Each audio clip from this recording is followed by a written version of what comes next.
The issue is like the stocks that are picked, right? There's no possible way that they'll be like market leaders or winners. If you had very little capital to work with, I wouldn't apply it to any of these risky stocks.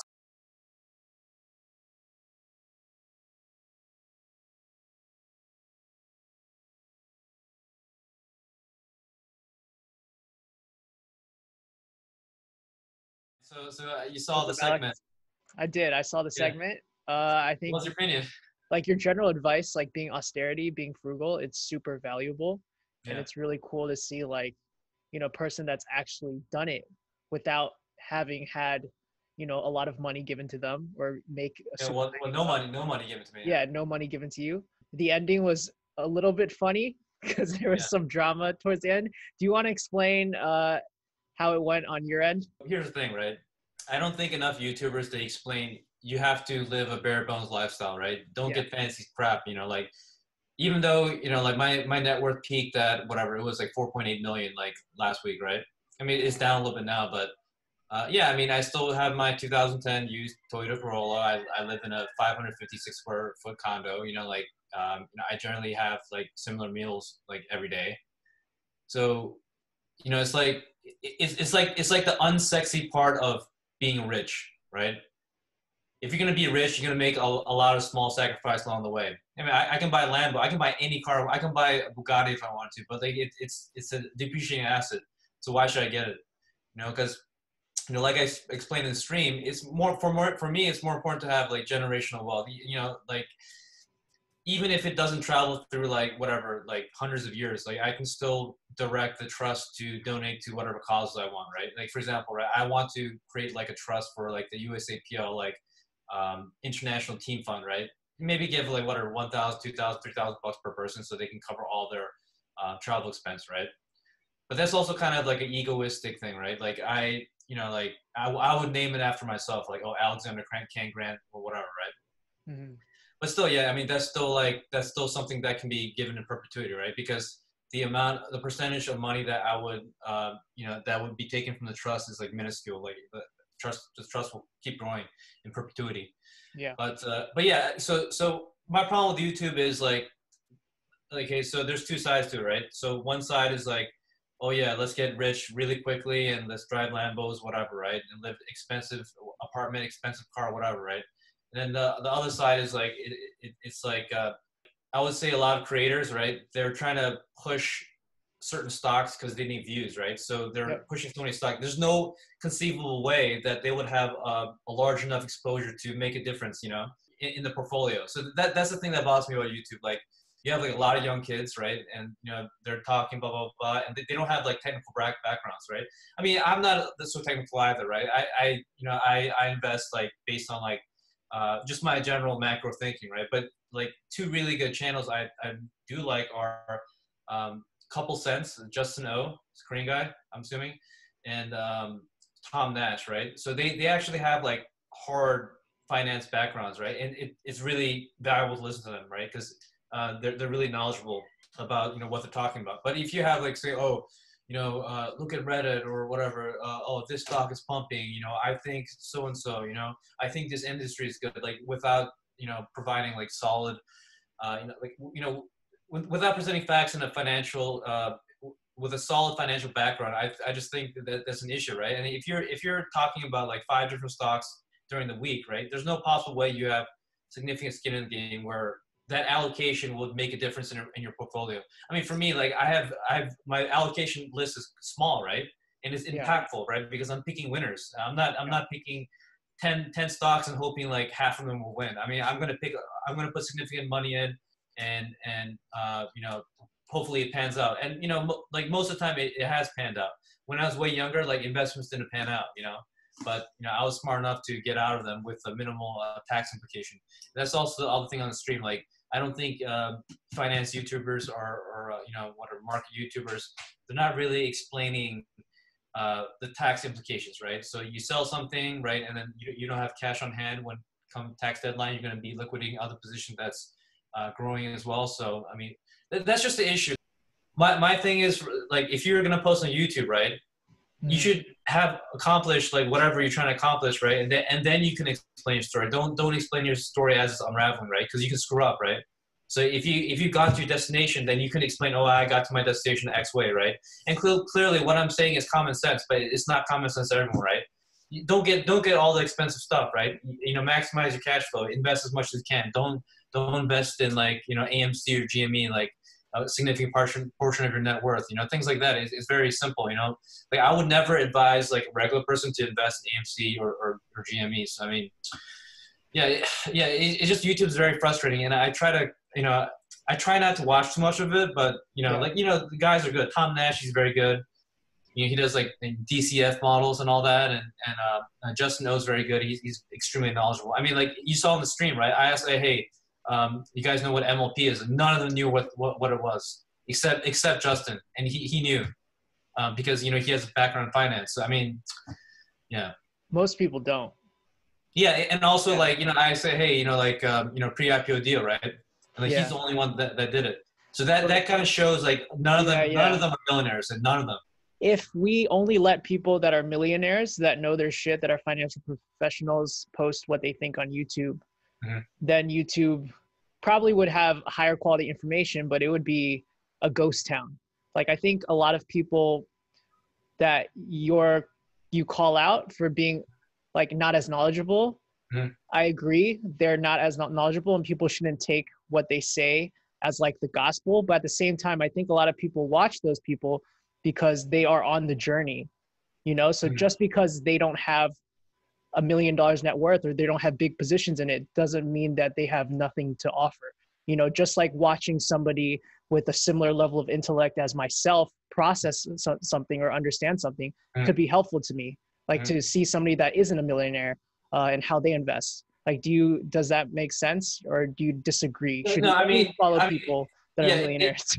It's fine to you know, publish information, but if you're gonna be, because you know, people are so impressionable, right? If you're a young person, they watch the YouTube, right? And they may be like, oh, I mean, there's no possible way. Like, I can't even count like 5 stocks on my hand that I would like invest like, you know, hundreds of thousands of dollars in. To be honest. Sure. I don't know that many, right?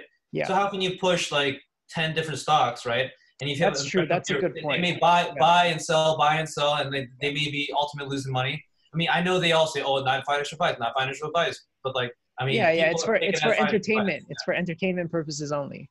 Yeah, but for me, I can't even think of like more than 5 or you know, nevertheless 10 investment to go in that I would put significant money into. Sure. So it's like what the hell, you know, like.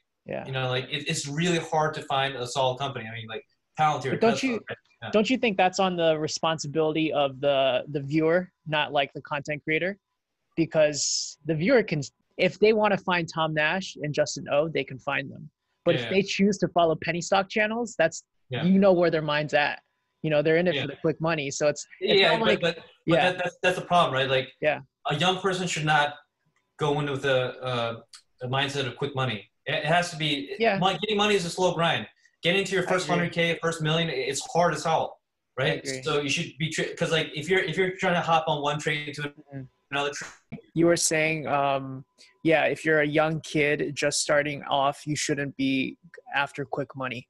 Yeah. So if you're a young kid, right, you have your whole life ahead of you, right? There's nothing wrong like with working up to your 30s, right? Because like people paint this picture, oh, like, you know, you're an idiot if you work a corporate job until your 30s. I mean, like, what the hell? Like, most people have to do that anyways, right? So you have to take these measures to, you know, save as much as you can. Then you have capital to invest.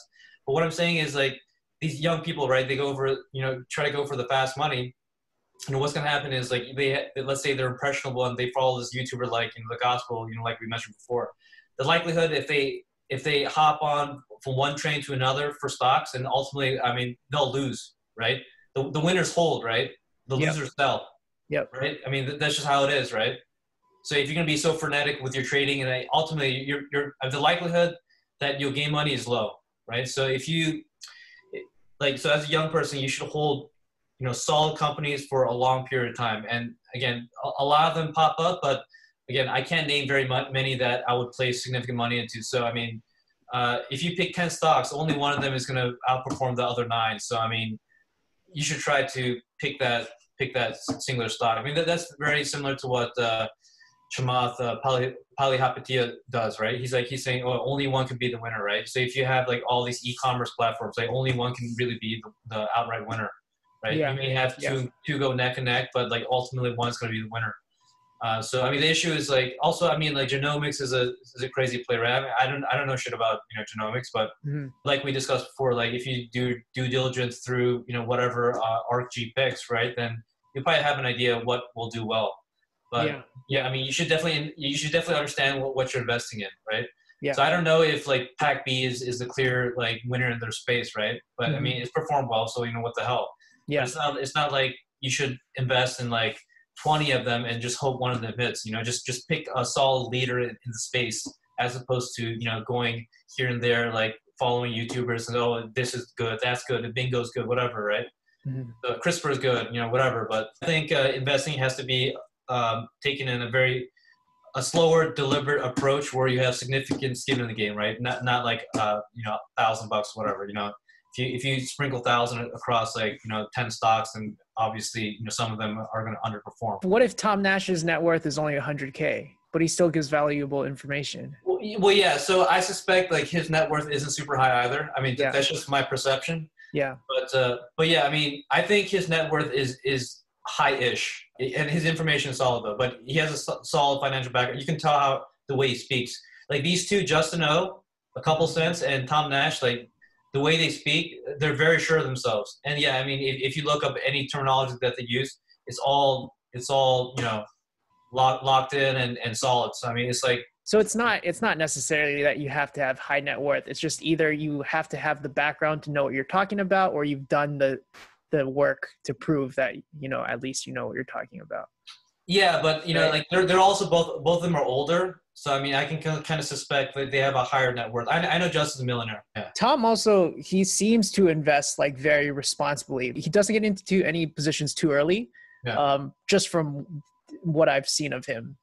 Because he needs to look at fundamentals, he needs to look at history and like all that stuff, versus like a lot of these newer traders, it's just like we want to get in as soon as possible, like before we even understand what a company's really about, because we're so afraid of FOMOing. Right. And one channel I don't mind, right, is Andre Jit's channel. He just talks like very generally, right? He doesn't say, oh yeah, this stock is gonna pop, whatever, right? It's very general and safe, I mean, generally good investment advice. It's not like picking like new stocks like every other day. Get in this one, get in that one. This is hot. This may pop. This was mentioned on Reddit. Whatever, right? Yeah. So yeah, but yeah, I mean, the issue is like, I mean, the stocks that are picked, right? They're not. There's no possible way that they'll be like market leaders or winners, right? So I think in that way, it's irresponsible. Great is good to have, always good to have information, especially if you have very little capital to work with. I wouldn't apply it to any of these risky stocks. I mean, something can happen to the company, you can lose your capital or whatever. So what do you think about, what about like somebody like Stockmo that only talks about two stocks like over and over again, like Neo, or he just talks about Neo every single video? Is that better or worse? You know what I mean? It's like I think it's a little better. I think it's a little better. Okay. Because I mean, clearly, if they invest, I mean, if they talk about one stock, they're like heavily vested in it. They have lots of skin in the game. I'm assuming. Yeah. But like that guy, that chicken guy, the chicken genius guy. Chicken Genius Singapore. Yeah. So he's like shilling like Tesla like every video. Yeah. Which is fine, right? Yeah. I'm sure he's a millionaire too. I'm sure he has a boatload of money.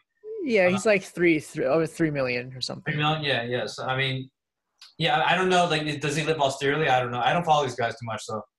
Yeah, I think he does. He's. I think his portfolio is like 90% Tesla, 89%. Yeah, so I mean that's fine, right? Like he has heavy conviction in the stock and he has lots of skin in the game. So I don't mind people like that. Yeah. So to answer your question, yeah, I don't mind people mentioning a stock over and over if they have like significant skin in the game, right? Skin in the game, because they can assure that their subscribers, right? They know like if this guy loses, then we all lose. I mean, he'll lose. That's a good point. Yeah, his loss will be magnified versus someone who has like no skin in the game. So yeah, in that way, they're being socially responsible, right? They're being socially responsible because they have a huge chunk of their net worth in a single stock, which I don't recommend.